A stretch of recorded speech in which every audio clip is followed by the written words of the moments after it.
The following video has got everything you need to know going into Game Week 2.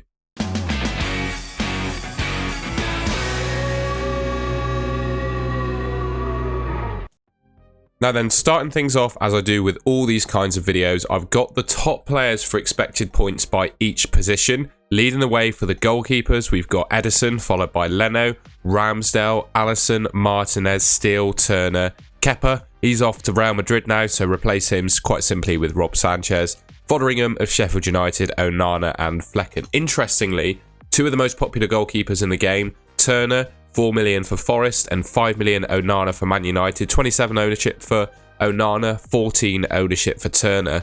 Turner actually beats Onana for expected points in Game Week 2, so I've got both. You might have both if you're watching this video. I think I'm going to start with Turner over Onana. Having seen how bad Sheffield United were against Crystal Palace, they didn't really offer anything. You got to feel that Turner is going to return a clean sheet and hopefully repay his 4 million price already. So at the moment, I'm verging towards benching Onana and starting Turner. We're looking at this list as well. If you have Johnston, if you have Pickford, both of them are expected to get less points than Turner. So Turner probably going to be some of our starting keeper this week. In defence then, we've got Trent Alexander-Arnold taking the lead, 5.6 expected points with Bournemouth at home. Purvis Estupiñán, I think he's just presenting at the moment unbelievable value at 5 million. I know they didn't keep a clean sheet against Luton in Game Week 1, but obviously got the assist and then the bonus points. Basically made sure he got clean sheet points. Robertson in third, Saliba.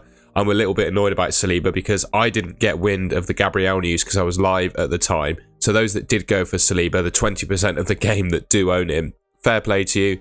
Virgil van Dijk, Gabriel's up there. I do feel that Gabriel is going to play against Crystal Palace. I think the unique way that Nottingham Forest sit defensively, I think required a different team from Mikel Arteta.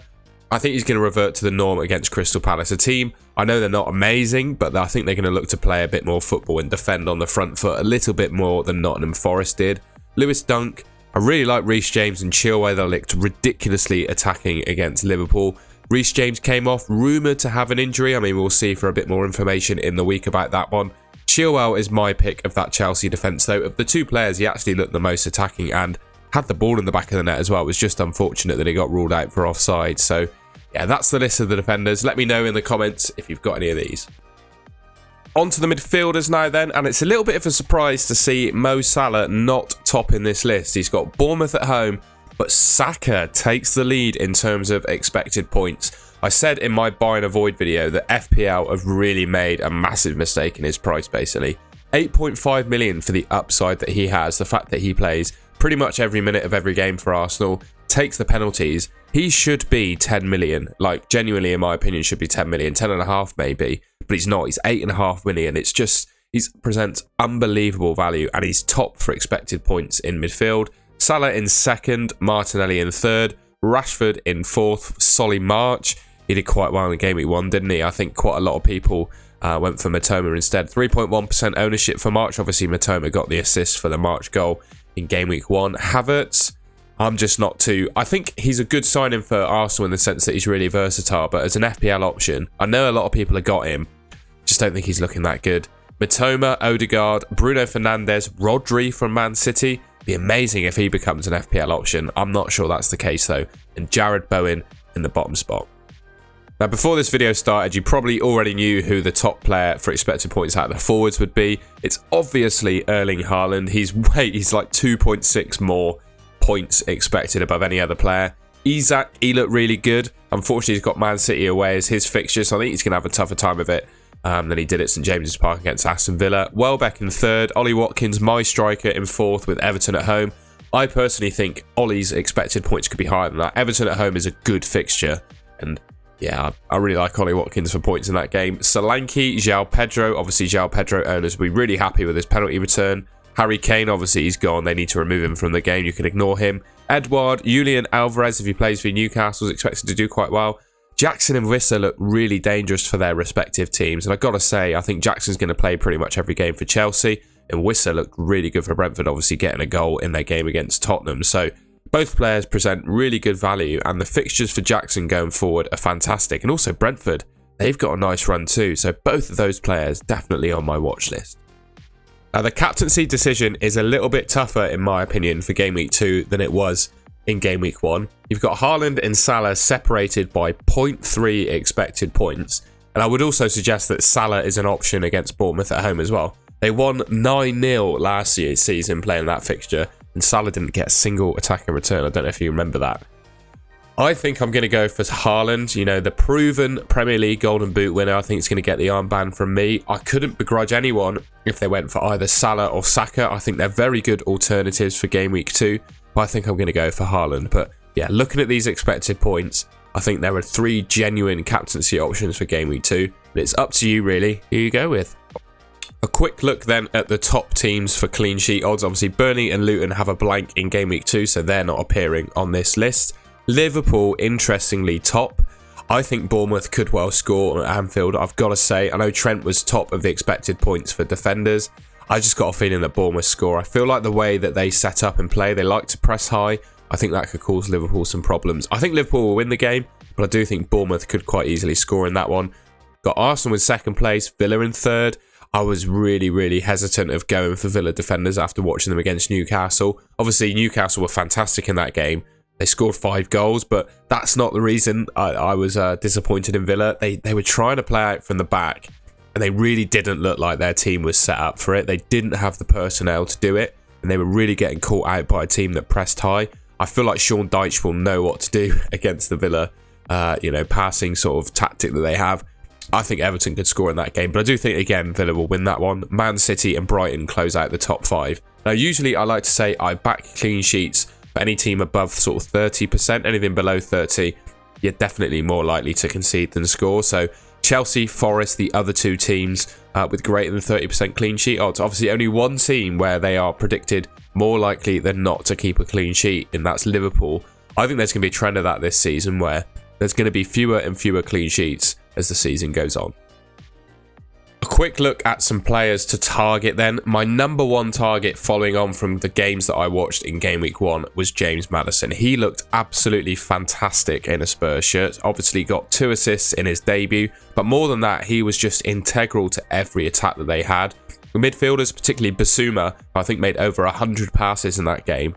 They were looking for Maddison with pretty much every forward ball they made, and then Maddison was looking to play it quickly into either Richarlison, who started the game up front, or one of the wingers. They looked really good from an attacking perspective. Last season as well, it's not just, you know, the 2 assists that he got against Brentford. He did fantastically. He got 19 returns for a team that got relegated last year. And, you know, looking at those fixtures, you could see them quite easily scoring against Man United. Then they got Bournemouth, Burnley, Sheffield United, and then obviously a tough fixture against Arsenal. But with those upcoming fixtures and the fact he's nailed to start in the team, in my opinion, he's a great option. Now, I think Awoniyi of Nottingham Forest is the real deal. He scored 6 goals in the final 4 games of last season, literally keeping Forest in the league. So I'm not trying to be too knee-jerky, the fact that he just nicked a goal against Arsenal. His, form is more than that, and he looks the real deal, in my opinion. Like I was saying, 0.71 expected returns per 90. We saw what Maddison's were, 0.58.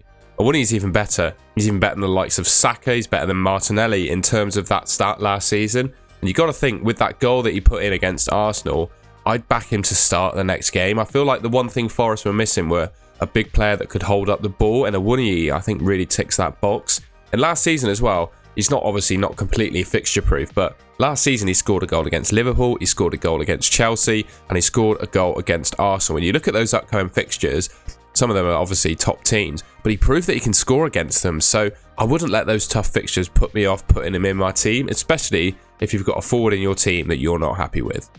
Now, I thought Diaby looked absolutely fantastic against Newcastle. Really dangerous running in behind their defence. And Newcastle, genuinely one of the best defences in the league last season. And if he can cause them problems, he can cause pretty much anyone problems. He literally played up front alongside Ollie Watkins. And in fact, I would say of the 2 players, he actually looked the most advanced. Looking at stats in the Bundesliga last season, they were fantastic. 9 goals, 8 assists in 33 games.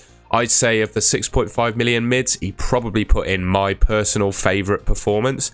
And their upcoming fixtures, they're decent. That Liverpool away game looks like a bit of a red herring, but given how Aston Villa set up to play on the counter-attack with Watkins and Diaby, I think they could cause that Liverpool defence some real problems. So, in my opinion, I think he had my favourite weekend of the 6.5 million mids. I'm not saying he's the best. I think my guy Mbumo still ticks the box as the best, but he definitely caught my eye.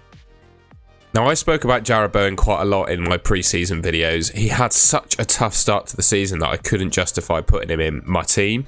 David Moyes came out this weekend with a quote. He was saying that Jarrod Bowen is looking like his major goal scorer and he's going to try him in the striker position. All of that linked together as well makes me think that he could get the penalties for West Ham as well. He really is taking up that talisman role for them. I'd be surprised, to be honest, if he was at West Ham next season. He played every game last season. He played all 38 games. You're not looking at last season's stats on there, by the way. I'll talk about them in a sec. He played in every game last season, despite them playing in Europe. And I think after game week 6, he becomes a really good option. And I'd almost write off last season for Jarrod Bowen, really, because I think he was caught up in the fact that West Ham were going through some real problems in that midpoint of the season. Obviously, beyond that sort of winter period, if you like, he came on really well in the Premier League and obviously scored their winning goal in Europe. And that 21-22 season, if he can refine that form of 12 goals and 10 assists, he's an absolutely excellent option at 7 million. All right, and that's the end of the video. I hope you enjoyed that. Hopefully it gives you all the information you could possibly need going into Game Week 2. I've got the top players for expected points there, all the transfer decisions you can make, and of course the all-important armband. I think it's really close on the captaincy, so let me know in the comments who you're going to captain this game week. If you enjoyed the video, I'd really appreciate it if you could leave me a like rating and subscribe to the Golden Goal channel, which should be around there. And I'll catch you in the next video.